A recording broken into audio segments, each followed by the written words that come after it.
Good afternoon. A year ago today, voters from all corners of the city, in all 50 wards, bestowed upon me the greatest and most humbling honor of my lifetime. That was, of course, to lead this great city and usher in a new era of change, accountability, transparency, and legitimacy. To create a government whose North Stars are equity and inclusion. One where the lived experience of every resident, regardless of race, ethnicity, or religion, country of origin, or sexual orientation, would be treated with dignity, respect, and the ability to share in the greatness that this city has to offer. Since I took the oath of office, at the core of my daily responsibility has been public safety. The safety of our residents is my first thought every morning and last each night, and I would have it no other way. You'd heard me talk about many things that hold us back from reaching that ideal of equity and inclusion for all. Corruption in government, which undermines people's confidence in public servants. Generational poverty that robs individuals of the potential to achieve their God-given talent.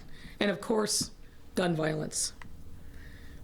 But another sad reality is that violence, and specifically gun violence, is eating away at the fabric of who we are and who we should be. To paraphrase the always eloquent Father Mike Flager, every day, every week, every year, we are literally burying our future.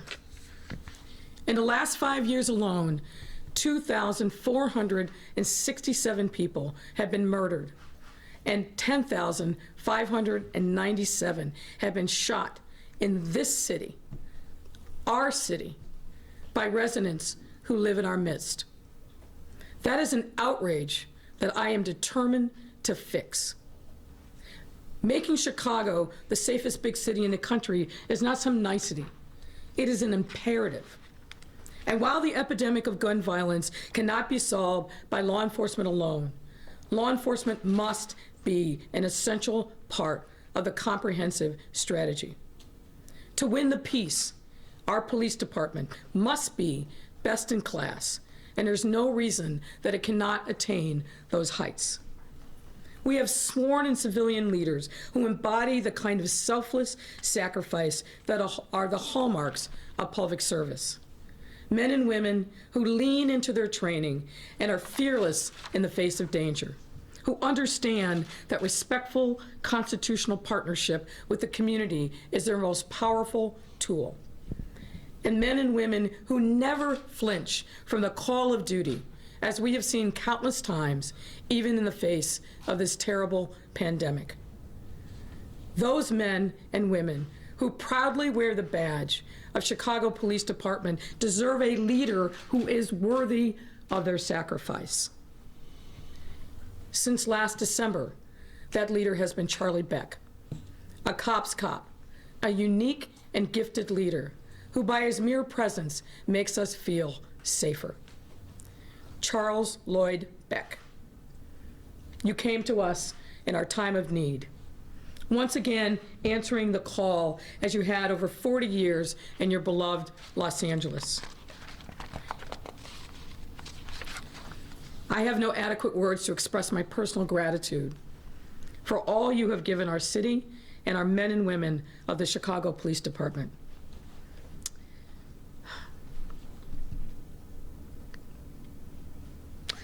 But I will nonetheless say thank you for your service. Your imminent departure is indeed bittersweet. But I've met your beloved wife, Cindy, and she gave me that look. And so I knew there was a finite limit on your time here, but I still struggle to say goodbye. And while your time with us winds down, your gifts to the Chicago Police Department, and indeed, by extension, your gifts to our city are many, and your legacy will live on.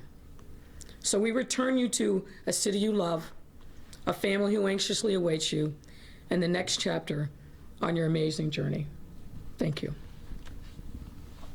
So what lies ahead? Yesterday, the Chicago Police Board fulfilled its statutory duty and formally gave me 3 names from which I must select the next superintendent of police. I want to express my thanks to Police Board President Guion Foreman, Vice President Paula Wolf, and all the men and women of the Chicago Police Board for their efforts in putting forth 3 outstanding candidates for our city. Now let's turn to the candidates. Kristen Zeman, current chief of the Aurora, Illinois Police Department, a woman of great talent and skill who has distinguished herself throughout her career, the first woman to ever become a lieutenant and then a commander and later chief, a role that she has held since 2016.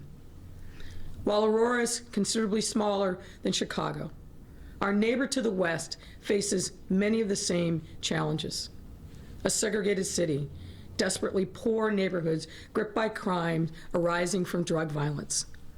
Zeman distinguished herself most recently in 2018, when a disgruntled former employee returned to his workplace and killed 5 people before being killed by police. Zeman stood tall in a time of tragedy in her community. And Chicago has never had a female superintendent. And I know a few things about first. Ernie Cato, II. Deputy Chief Cato is a lifelong Chicagoan and a distinguished member of the Chicago Police Department for 30 years. He came to the department following his service in the U.S. Army, Illinois National Guard. And his military training is evident in his bearing and a sense of mission and purpose he brings to the job every day. He describes himself as a grinder, and his hard work shows. He took over a tough West Side district as commander in 2017, and the statistics were grim. In a year preceding, there were 59 homicides and 311 shootings. Within 2 years' time, then Commander Cato, working in partnership with valued community stakeholders, reduced violent crime in his district by nearly 20%. He turned his district around by embracing community policing and getting his officers to believe that they could truly make a difference in the fight against violent crime. He was rightfully promoted to deputy chief in the fall of last year and continues to mentor the commanders who rely upon his daily support in their shared mission of keeping the West Side safe. And while Zeman and Cato have much to offer, my choice to be the next superintendent of police is this man, David Brown.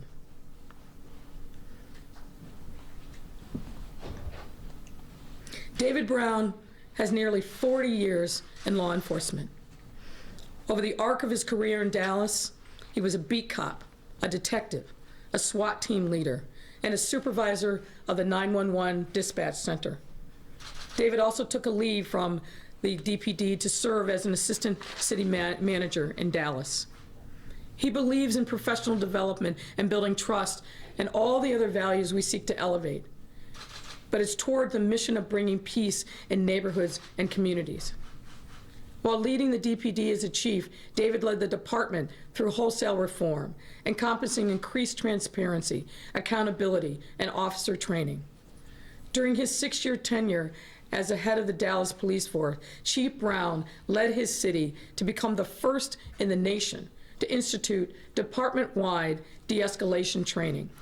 He also implemented community policing initiatives, implicit bias, brought body cameras to Dallas, expanded mental health wellness supports for officers, increased diversity within the department, and published never-before-released data on the use of force and officer-involved shootings, all of which helped Dallas's violent crime rate to drop to 50-year lows.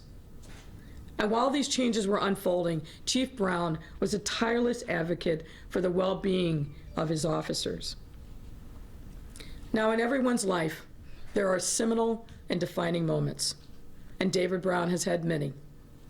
In the aftermath of the tragedy in Dallas, the largest loss of police in the line of duty since 9/11, one journalist wrote of Brown, and I quote, "He knows violence from every angle, He is an expert in anguish. Death, especially gun violence leading to death, has come directly to David Brown's doorstep and draped itself around him. In August 1988, David Brown responded to the scene of a shooting where an officer had been killed. And as he approached, he saw a pair of glasses from the fallen officer that he recognized lying on the ground. The eyes behind those glasses he had looked into 1,000 times. They belonged to his former partner, who had just been killed in the line of duty. Putting aside his own grief, Brown took it upon himself to break the news to his former partner's death to his children. And then 3 years later, in 1991, Brown's younger brother, Kelvin, lost his life at the hands of drug dealers who shot and killed him. And then in 2010, soon after being appointed chief in Dallas, Brown got word that a police officer was killed by a gunman in nearby Lancaster, Texas. That same gunman was himself killed in a shootout with police. The gunman was Brown's own son, his namesake, David Brown, Jr. And then on a hot summer night in July 2016, America came to know David Brown. On that fateful night, when people gathered to protest police violence, officers walked with protesters to ensure marchers could safely exercise their First Amendment rights. But fate had another plan. 5 police officers were assassinated by a deranged gunman who shot them with ruthless accuracy of a trained marksman.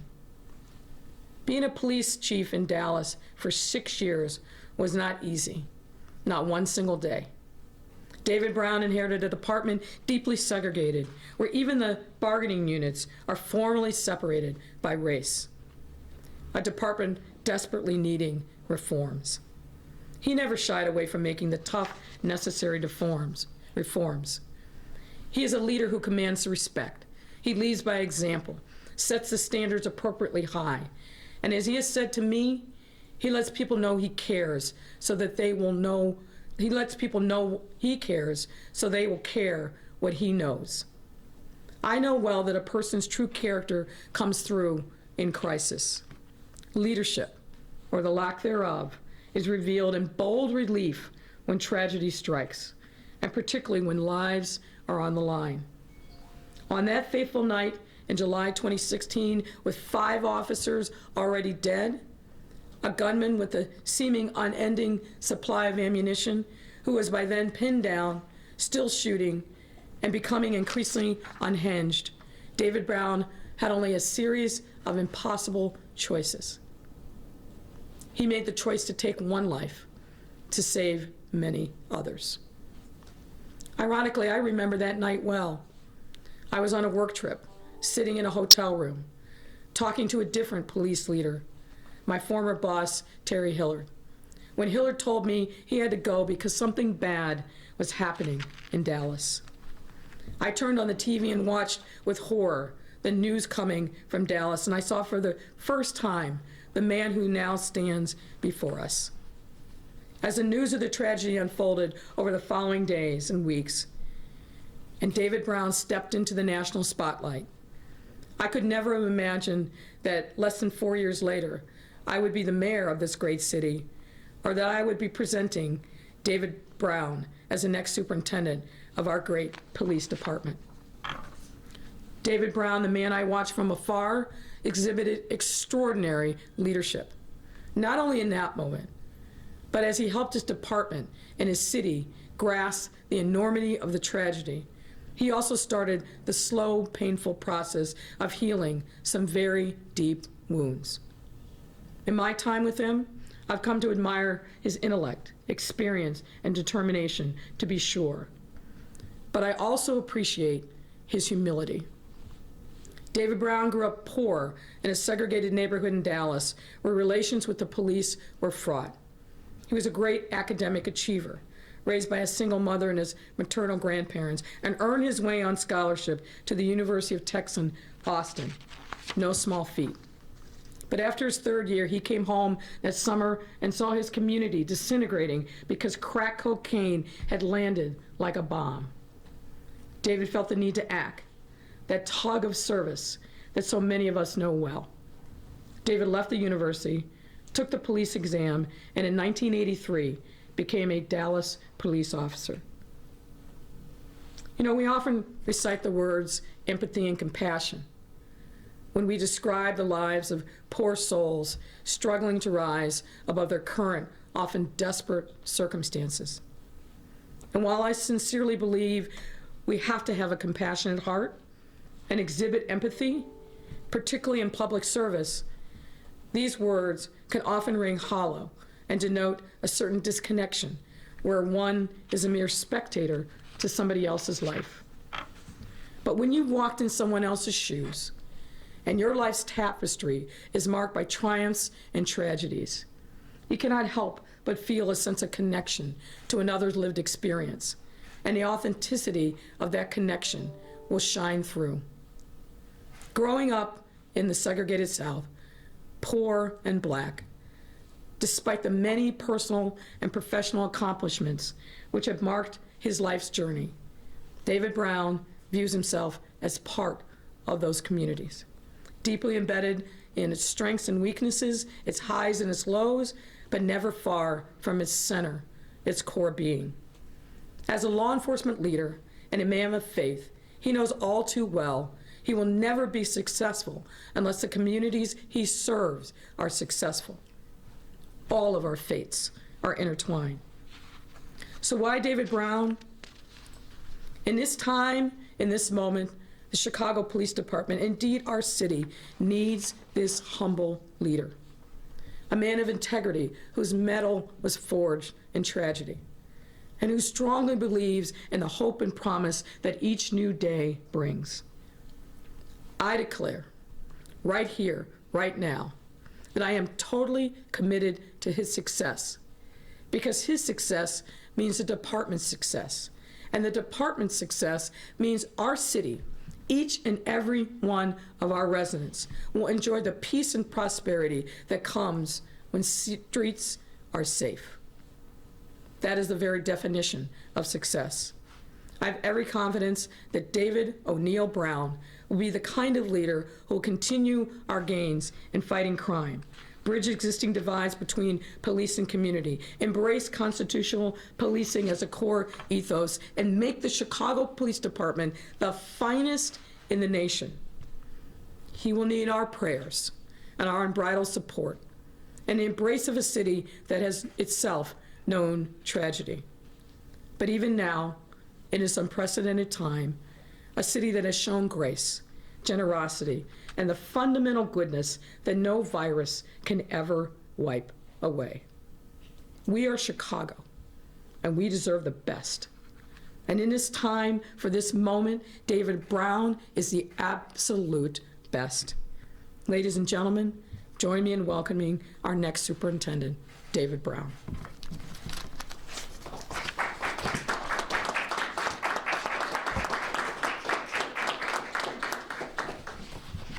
Thank you so much, Mayor Lightfoot, for your very warm and moving words of introduction.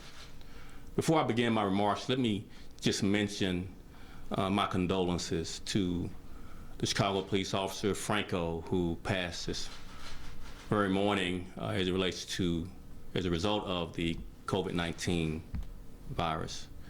I want to send my condolences to his family, to the men and women of the Chicago Police Department.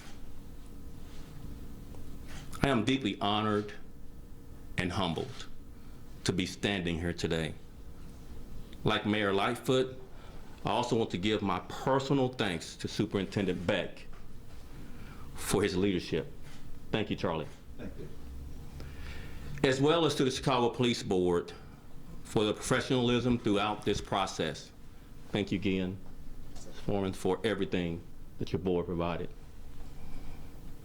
But most of all, I want to give my thanks to Mayor Lightfoot for her faith and confidence in me. As you heard from the mayor, my life and career has taken place in the city of Dallas.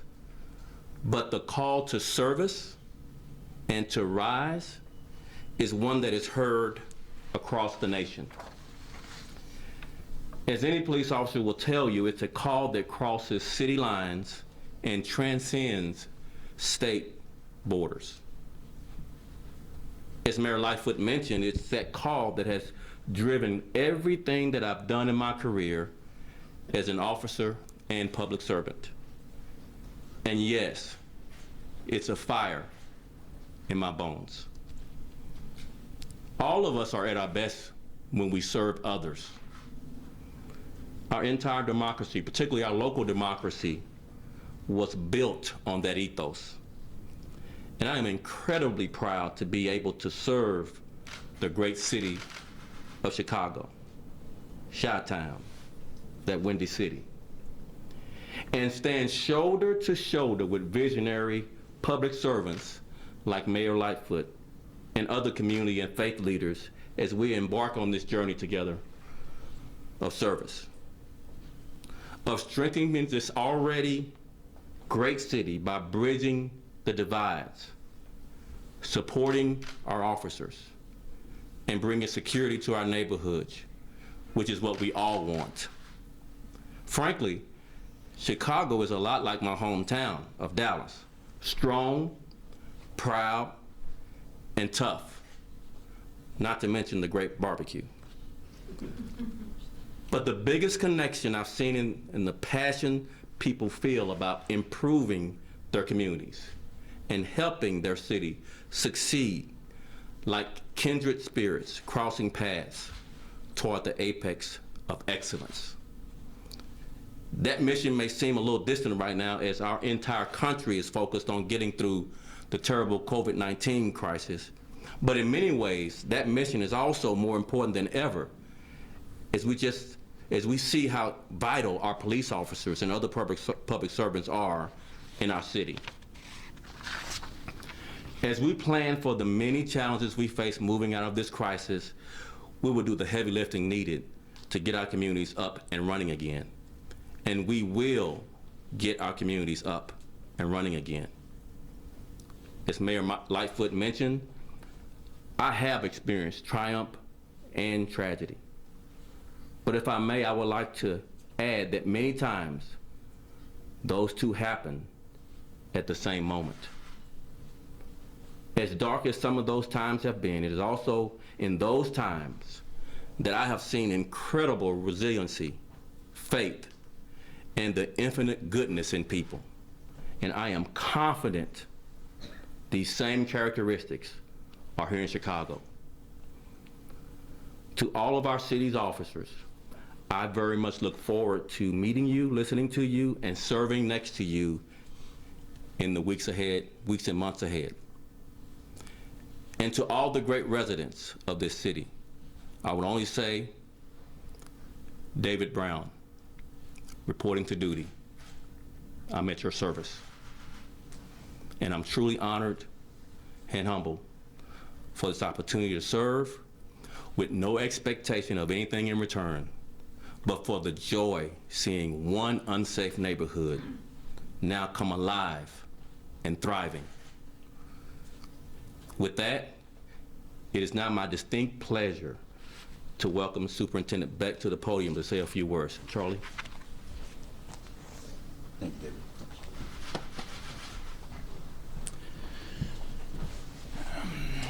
It has been a great honor to serve the city of Chicago and Mayor Lightfoot over the past 4.5 months. But I think what I found the most pleasure in was serving the men and women of the Chicago Police Department.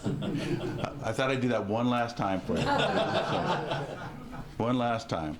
But it has been an honor of a lifetime to serve these men and women, because this is a tremendous police department and it cries out for leadership. And today, that cry has been answered. And I want to thank Mayor Lightfoot. She has made a selection that will be historic for this department and this city. I've known David for over a decade.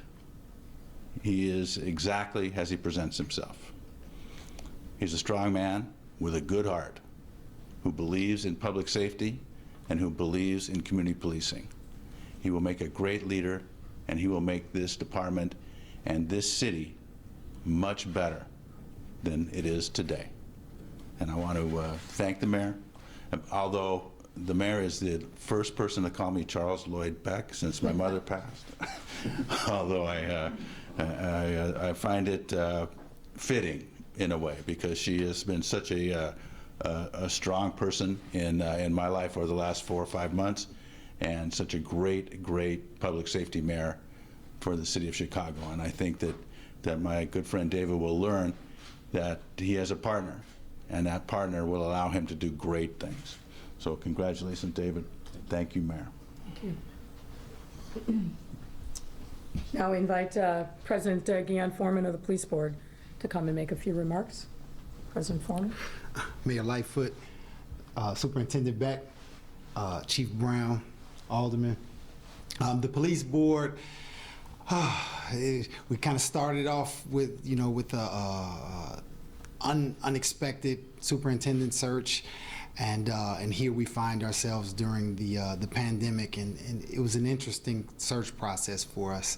We held 3 meetings across the city. Myself and other members of the board had meetings with over 25 meetings with community groups around the city.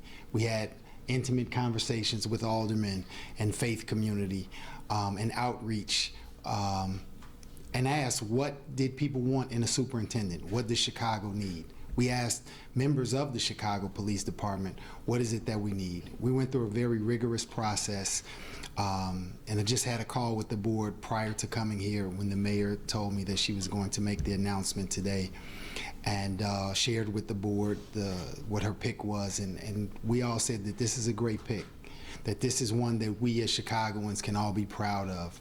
What we heard a difference of opinion, of course, when we were going out to community, and heard different things, what people thought that we needed. But when we thought about all of those characteristics, Chief Brown, you absolutely fit the bill. The police board looks forward to working with you, and I know that the city is going to be looking forward to working with you as well. As we said earlier today, we never know where our steps may lead, but I'm proud that you will be helping our city that we all love become the great city that we know that it is. And the mayor said, become the great department. We have a great department, and we're going to make it even greater. So thank you very much. Look forward to working with you. And now we're happy to take any questions you have. We're going to kick it off over here Okay. first. And the first question is coming from the Dallas Morning News. Yeah. Mayor, what similarities do Dallas and Chicago share when it comes to policing? Well, I think really every big city faces challenges. Making sure that we are always in lockstep with the core ethos of public service. Every police officer I know of across the country takes an oath to serve and protect. And the words may be a little bit different, but the fundamental thrust of the oath is the same. And every community has its own unique challenges. But I think what I see is when Chief Brown took over as chief in 2010, that police department was facing many of the challenges that we were now.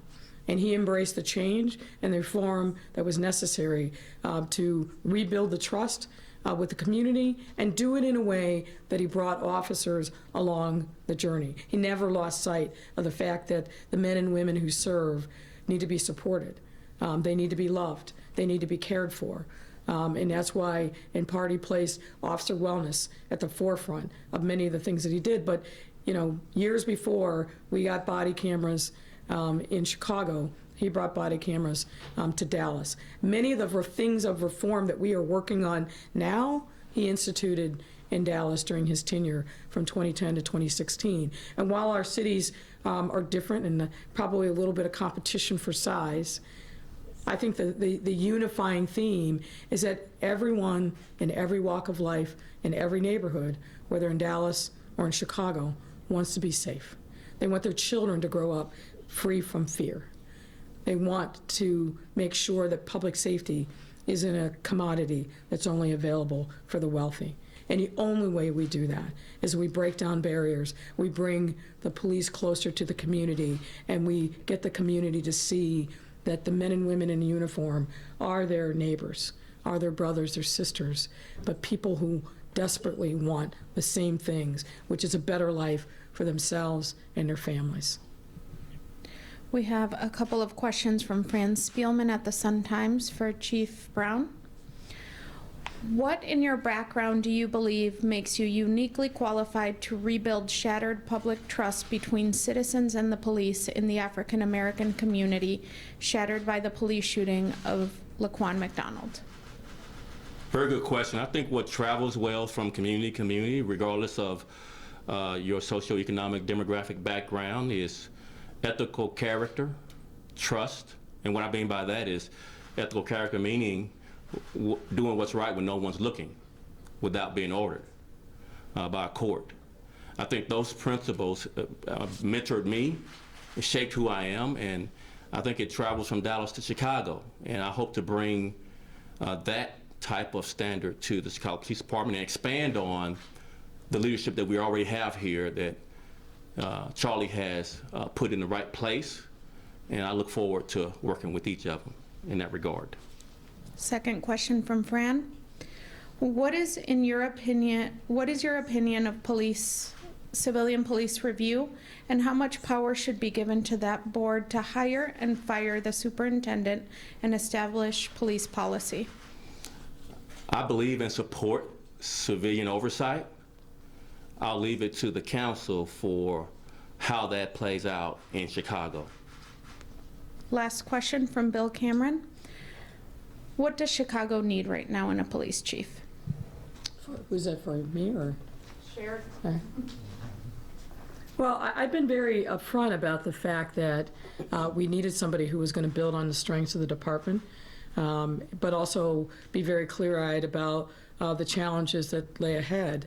And it became very clear to me in reading a lot about Chief Brown and really spending a lot of time asking tough questions, as I would, that that he was really the right leader that we needed at this moment. The fact that he instituted the kind of reforms that he did when he did in Dallas in the face of, I think, very challenging circumstances like we've seen in Chicago over these last 5 years or so, and did it and was successful, and then stood tall at a moment where, as I said in my remarks, there were no good choices. That's a mark of a true leader, somebody who is tested and somebody who's ready. And I believe that he will be the kind of leader that will inspire the men and women of the Chicago Police Department who put their lives on the line every single day. I mean when I say that when you put that badge on, that's something special, and rightfully so. And they deserve a leader, as they've had in Charlie Beck, who understands that and who will motivate them to continue that selfless sacrifice. Hand it over to my colleague over here. Mayor, it sounds like this was a very easy choice for you to make. You had a couple other good candidates, but fair to say that Chief Brown was an easy choice to make in this case? Well, you know, I think the police board did a very good job, and there were really good options. So it was a hard choice, and I know that, again, as I said in my remarks, public safety is the most important thing for our city, bar none. And a lot of the things that we want to do, a lot of things that we aspire to, if people are pinned down by fear, you can't accomplish them. And you can't convince them that they have a role to play in the destiny of their own lives when they feel like their city has not kept them safe. So making this choice for me is probably one of the most important choices I'm going to make as mayor. And I wanted to make sure that I had a full array of good options, and the police board certainly gave me those. And thinking not just about this moment, but the future. This is a hard job. It's one of the hardest jobs in the country, but it's a great job. And I wanted somebody who really understood the tools that he or she would have at their disposal, but also what the vision was for where they would lead the department. And in that regard, in some ways, lead the city. So I spent a lot of time with this decision, really starting in last December, and thinking about the qualities of the person that I wanted and the things that I wanted that person to be able to accomplish. So I wouldn't say it was an easy choice. It seems easy given David Brown's background and experience, to be sure.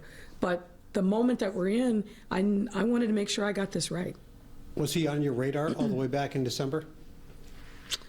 Well, I mean, yes, I've said this before. I mean, the practical reality is when you think about the second largest police department in the country, in a consent decree, and a lot of assets, but a lot of challenges, there's a small handful of people in the country that really are qualified to be able to take the helm as the superintendent of police. And certainly David Brown's name came to me as I started having conversations with people across the country. So yes, his name was certainly on my radar screen. There's always the discussion with a police superintendent in a city like Chicago about whether an outsider is the right person or whether you need to have somebody who knows the city and comes in. How much did the outsider factor weigh in your decision in choosing David Brown? Well, I mean, it certainly was something that I considered, to be sure. But for me, the most important thing was making sure that I got the right leader for this department. This department is one of the most important institutions in our city, not just in city government, but in our city. And as I said in my remarks, the success of the Chicago Police Department means the success of our city and the success of our residents to be able to lead lives free of violence. So insider, outsider, I just wanted to make sure I got the right person for the job. We're heading into the summer season. Mm-hmm. It's going to be a more challenging summer season than probably ever with COVID-19. Mm-hmm. What is going to be your mandate to him in light of all these circumstances? Well, obviously being in the middle of a pandemic adds a degree of difficulty that on top of the challenge of the day-to-day job, we are going to work hand in glove. And by that I don't mean micromanaging his day-to-day, but no city department and really no part of our city period is going to be able to operate without the reality of our current circumstances, which are going to be with us for some time. And certainly David Brown understands that. As Superintendent Beck talked about earlier today, we've got contingency plans regarding workforce. We've got contingency plans regarding how this pandemic may play out over the next weeks. It's getting warmer, and we're very aware of that. The things that we're doing now, we're building on as part of the summer strategy, but we started the summer strategy back in January. So there's a lot to do. We are committed to his success.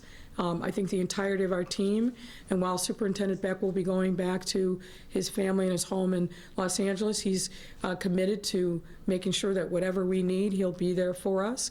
And then we've got a lot of other resources, of course, but most importantly, we have the men and women of the Chicago Police Department, and they are ready. Does he have an official start date?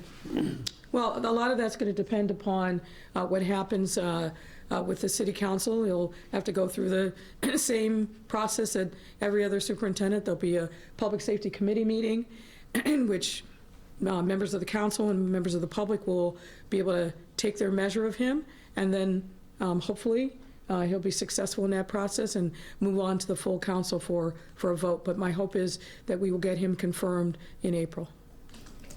Questions for Chief Brown? Hello, how are you? I'm good. Good. Be careful of this guy.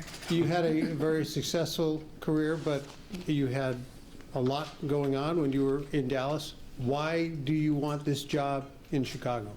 Are you kidding me? The city that produced Michelle Obama and elected Mayor Lightfoot signed me up I volunteer for that. You're such an impressive city. I want to be a small part of the success of making our neighborhood safer. Mayor, so one of the things that the department has had issues with is discipline and accountability. One of the things that Chief Brown was known for in Dallas was being hard on officers when sometimes he was criticized for it, and so of course he would say when it was called for. But can you talk about what he brings to the table from an accountability standpoint with the department's history and with the consent decree and all of that going on? Well, I think you really kind of set the table for the answer. There has to be accountability in every organization. In order for it to be successful, there's got to be a mission, a vision, and you got to set people up for success. But there's got to be accountability. And I could go on and on about risk liability and the amount of money that we're spending in settlements and judgments that could be spent on more productive uses either in the police department or in city government. We spent a lot of time talking about those issues and why bringing a measure of accountability and really managing the department with risk management as one of the core tenets was so important. And I have confidence that he understands that, and his track record, I think, really speaks for itself. We want to make sure that we're supporting our officers to set them up for success, giving them the tools that they need to be able to do their job well every single day. Obviously, training is a huge part of that, and Chief Brown certainly understands that. And I look at the track record of success and the things he was able to accomplish in a city like Dallas at a time when segregation was still high, when there was a lot of mistrust in the community. He was able to get a lot of really good things done. And I think his legacy still really redounds to the benefit not only of that department but of the city, and I look for him to be able to do similar things here in Chicago. We're different, we're not Dallas. We like to think that we are unique, and we are, and our police department certainly is larger, more complicated, but as I think the chief has said, and I believe it's true, those core values of leadership and accountability and building trust in the community, they don't know any geographic boundaries. They are the core principles that will, I think, be the pillars and foundation for his success here in Chicago. There's another question from Andy Quigg at Cranes. What kinds of regular communication was there between you and the police board during this process? Who did you consult? I'm sorry, can you start that? What kind of regular communication was there between you and the police board during this process? Who did you consult with about his background and experience? Well, the police board did a very, very thorough and professional process. And not only did they, screen the applicants and bring a certain number back for interviews, but they relied upon professional consultants to help them in their process. But I believe in the police board process. As you know, I led it 4 years ago, and it was important for me that they do their job with independence so that the process had integrity. So I would check in from time to time about the cadence, but not the substance, because that is, by law, that's up to them. Final question over here for Chief Brown. A follow-up from Bill Cameron. He would also like for you to comment on what does Chicago need at this time? Chicago needs strong leadership to build on the progress Charlie Beck made during his time as interim superintendent. Last question, sorry, one just came in for Chief Brown from Heather Sharon at the Daily Line. Have you read the consent decree, and can CPD meet its requirements? I'm going to answer the second part first. We will meet this requirement of the consent decree without question. Yes, I've read the 800 pages. It's quite voluminous, but worthwhile reading, and we will be in compliance with the decree. Thank you. Thank you, everyone. All right. Thank you, Robert.